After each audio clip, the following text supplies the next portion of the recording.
I'm Roderick Gordon, and this is my co-author, Brian Williams. Brian Williams, and we're here in Epinal for the Imaginales Festival, and our new book. In fact, it came out first here in France before even England. Our new book, which is called Free Fall in England, and it's called Shoot Libre over here. It's just been released a few weeks ago, and we're having a great time. We are. Yes. So the Imaginales is a very friendly meeting between the author and a wide audience of readers. What does this festival represent to you?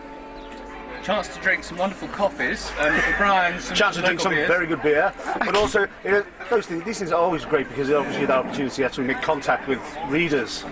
That's what I think the most important thing usually with these sort of things is getting feedback. And we always adore that.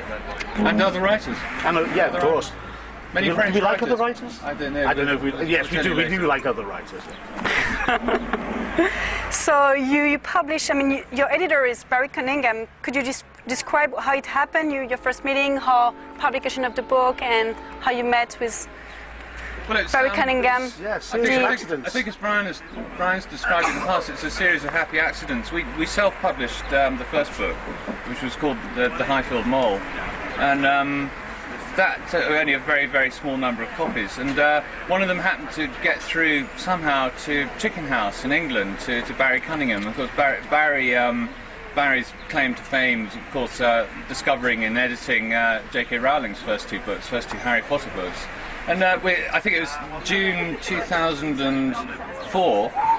2005, we had a call out of the blue from Barry saying he'd really like us to come in and like to talk to us. And we just thought it was someone having a joke. We did think it was someone. We thought it was one of our friends. We went, yeah, right.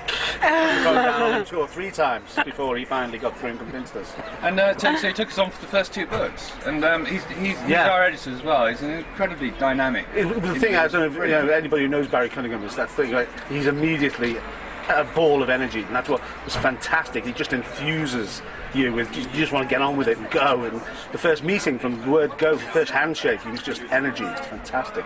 So I think it was very lucky, weren't we? I think. That's cool. You both writing. How does it work to be like 4 hands writing? I mean, writers. Randomly. Randomly? I write the words beginning with T. Rod takes most of the sort of the A, E, I, O, U. Don't you like those? We do things like that. Zs. Yeah, we like to mix up the words. But in the very beginning, it was very difficult. It wasn't difficult. It was just that we sort of drifted into this way of working that. We would pass it back and forth almost like a tennis game, and that was like, especially when Rod and Sophie were living in London, I'd be able to, I lived at their house, they fed me, looked after me, clothed me,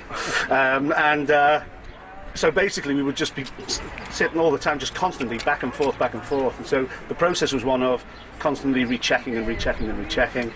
So that changes over the years, but people often say, is it just Brian do one chapter and then I do the other? It doesn't work like that because you get a different style coming out. So it's very much all. I mean, it is all 4 hands. The Rod's the genius. No. I'm just here for padding, and as you can see, I'm quite padded. But it's the other thing was people said, well, there's 2 of you, so you don't experience the isolation, the seclusion that writers usually have to go through. And it's rubbish. I think no, it is. We're both isolated.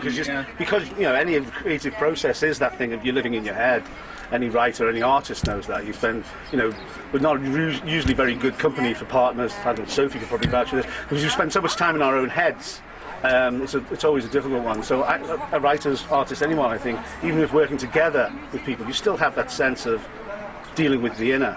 So doesn't help, does it? And I had a huge misconception when we started out that maybe it would take us half as long with 2 of us doing it. And actually, no, it's not the case. Twice as long, I think. Easily twice as long. Yeah.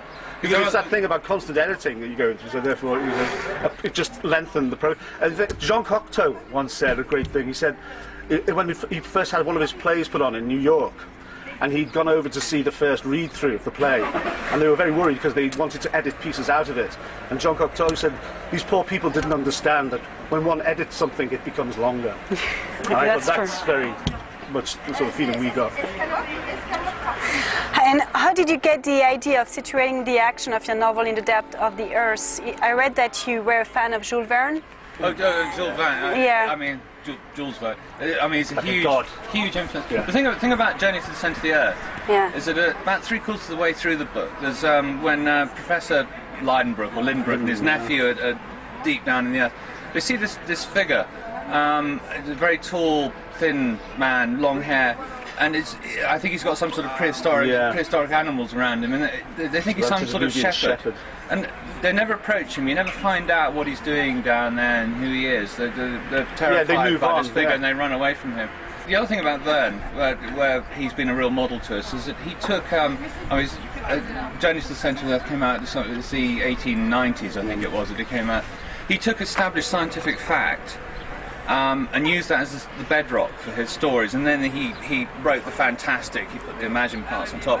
We've always tried to do that as well. We take. I did a degree in biology and specialised in genetics, which is fantastic. So we try and take everything. I've plundered everything I can remember and try to use that about ecology, environment, about prehistoric animals. Because it gives it a really solid sort of base to sort of We had half an idea each really to start with. Well, I only ever had half an idea. My mother said. Yeah. But Sophie and I bought a place outside London, about 60 miles outside London, and it was a very old 16th century house. And the idea was to just have it for weekends. We've got 2 young sons, and it had an acre of garden, so it was a place for them to run around. But this 16th century house was falling down. I mean, it's one of those places where you constantly have to patch it up, and make sure it was haunted. Great thick walls. Definitely haunted. I was digging outside trying to lower the ground level, and I started to think about this. Character, this Will Burroughs type character. We didn't have that name for him, but it's sort of 14-year-old who loved to dig, and that was triggered by a neighbour who said there was a tunnel that ran from our house, from the cellar there to a local church, and I never found that tunnel. But I had that was my half an idea, and it came together one night with Brian's half an idea. Because basically when Rod was talking about that, I'd heard about Liverpool, where I was born, and I grew up in Africa for a long time, then went back to Liverpool, but all my family are there, and we used to have stories told to us by uncles about mythical tunnels underneath Liverpool, and we just treated them like they were tall stories of uncles at parties, and But then in the 1990s, I read a newspaper article about some local council workers in Liverpool who actually broke through. They were digging up the street and fell through into this section of one of these tunnels, which was nearly 30 foot high with cobblestones and pavement. So it was like a part of a street. So for years I'd been wanting to write a story about a secret street, but it just never worked. You get these ideas, don't you, sometimes, and you think it's a great idea. Oh yeah, that'd be brilliant. Doesn't quite click. And it just doesn't. You just can't get it to move. So it gets put aside to do other things. And when Rod came up with the story of a boy obsessed with digging, that immediately sprang to mind. And once we threw that in, it just tumbled. It just took over 2 years of our lives. Yeah. Yeah. Well, it's gone. Well, the rest, So 6 years. 6 years of our lives have gone by, So strange chemistry.